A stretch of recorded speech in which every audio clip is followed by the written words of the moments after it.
ஏன் வாய் திறக்க மாட்டேங்க?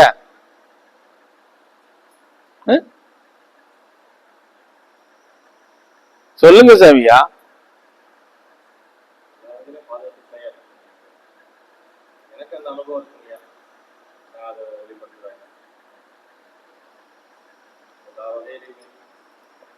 நான் என்ன சொல்றேன்னா, அதாவது வெளிப்படுத்தணும் இல்லையா?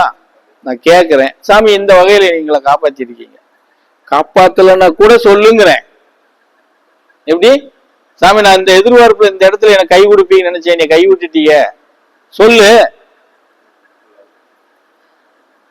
அதுவும் சொல்லுனாலும் சொல்றேன். சொன்னா என்ன ஒண்ணு என்ன கொலையா பண்ணிட போறாங்க? சொல்லு பார்ப்போம்.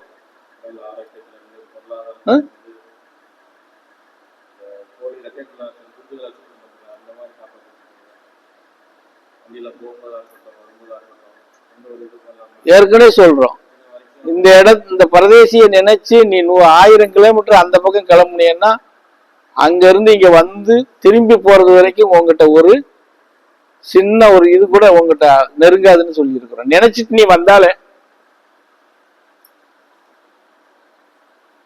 ஆனா இங்க வந்து நீங்க போய் வந்து வாய் திறக்கல, இது வந்து மௌனம் சாதிக்கிறீங்கன்னா ஏமாத்துறது என்ன? இந்த பரதேசியை நீங்க ஏமாத்துறீங்களா இல்ல நீங்களே ஏமாத்துக்கிறீங்களா?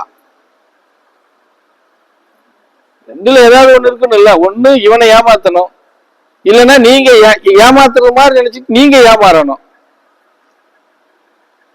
ஏதாவது ஒண்ணு அதுலதானே இருக்கும். ஆனா இவனை ஏமாத்த முடியுமா? நீ ஏமாத்துறங்கிறது எனக்கு தெரியும். ஏமாத்து சரி, நல்லா ஏமாத்து அப்படின்னு நான் சொல்லிட்டு நான் பாட்டு போயிட்டு இருப்பேன். உன்னைய நான் ஏமாத்துறது உனக்கு தெரியாதுல்ல. நீ இங்க ஏமாத்துறது எனக்கு தெரிஞ்சு போயிடும் இந்த முட்டாளுக்கு. ஆனா இவன் உங்கள்கிட்ட ஏமாத்துறது உங்களுக்கு தெரியாதுல்ல.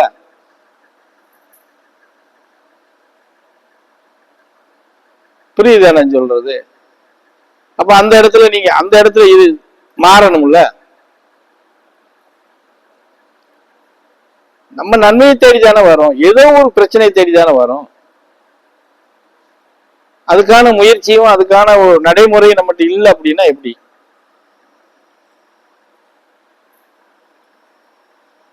இப்ப இந்த 7 நாள் நீங்க ஒரு பயிற்சி எடுத்தீங்க, 1-2 பேரு அதுல வந்து ஓரளவுக்கு எடுத்து நகர்ந்து போனீங்கிறது எனக்கு தெரியும். 1-2 பேரு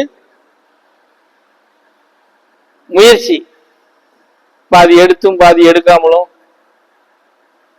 அதுல நீங்க பயிற்சியில போய்கிட்டு இருந்தீங்கன்னு தெரியும். சரி, எடுத்த உடனே எல்லாரும் முழுமையா அப்படியே போயிருவாங்களா? சரி, பார்க்கலாம். அந்த அளவுக்காவது ஒரு முயற்சியாவது பண்ணியிருக்காங்கல்ல, போறதுல ஏதோ கொஞ்சமாவது கொண்டுட்டு போயிருக்காங்கல்ல அப்படின்னு தான் போக முடியும். புரியுது நான் சொல்றது? 5 பேரும் ஒரே நிலையில நாங்க போயிட்டோம் அப்படின்னு சொல்ல முடியுமா?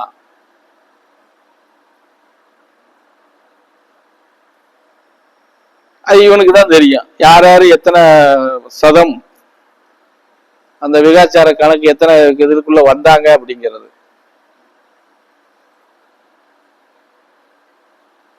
புரிஞ்சதா? இப்ப அதெல்லாம் இருக்கு. அது மாதிரிதான் எல்லாமே. ஒரு நன்மையை பெறணும் அப்படின்னு சொன்னா கடுமை. இது வந்து என்னன்னா, ஆன்மீகத்துல சார்ந்து நீங்க உங்களுடையதை நீங்க மறந்துடக்கூடாது. ஆன்மீகத்தை எடுத்து பயணம் பண்ணும் போது ஆன்மீகத்துக்குள்ள சகலமும் உள்ளடக்கி வரக்கூடிய ஒரு விஷயம். எப்படி?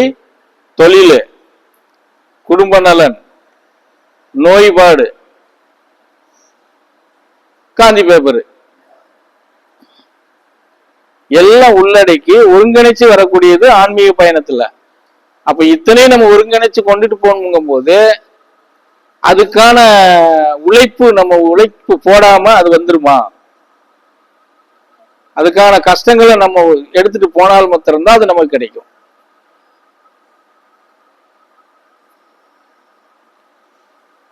அதுல சில சிரமங்கள் இருக்குமா? கண்டிப்பா இருக்கும், கண்டிப்பா இருக்கும், இல்லைன்னா சொல்ல மாட்டோம். அது மாதிரிதான் எல்லா விஷயமுமே. நீங்க எதை எடுத்தாலும் அதுதான். ஒரு விஷயத்த நினைச்சு நம்ம இதுல சாதிக்கணும், இதுல ஜெயிக்கணும் அப்படின்னு நம்ம ஒரு முடிவு எடுக்கிறோம்னா அதுக்கான உழைப்பு நம்ம கிட்ட கடுமையா இருக்கணும், அதுக்கான முயற்சி கடுமையா இருக்கணும். இறைவனை போய் கும்பிட்டுக்கிட்டே இருந்தாப்புல அவன் தூக்கி கையில கொடுத்துருவான் அப்படின்லாம் நினைக்க முடியாது. அது நடக்கவும் நடக்காது.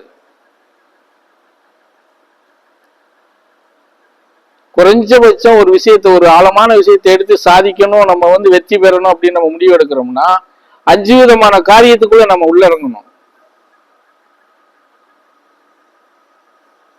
முதல் விஷயம், பரம்பொருள் சிவபெருமான நம்ம நோக்கி சிவம்பாதத்தை தொட்டு வணங்க கத்துக்கிறணும்.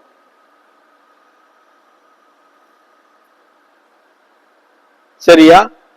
வணங்க கத்துக்கிட்டா சிவபயணத்துல நெருக்கடி வரும், நல்லது வரும், கெட்டது வரும். அத சமாளிச்சு பயணம் பண்ணக்கூடிய யுக்திய நம்ம தெரிஞ்சுக்கிறணும். சரியா?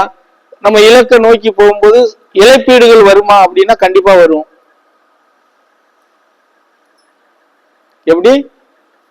உன்னுடைய கணக்கு இலக்கு நீ பெருசா வச்சிருக்க இல்லையா, அப்ப அதுக்கான அந்த இலக்கை நீ சேரணுங்கும் போது அதுக்கான பயணத்துல போகும்போது இழப்பீடு உனக்கு வருமானா வரும்.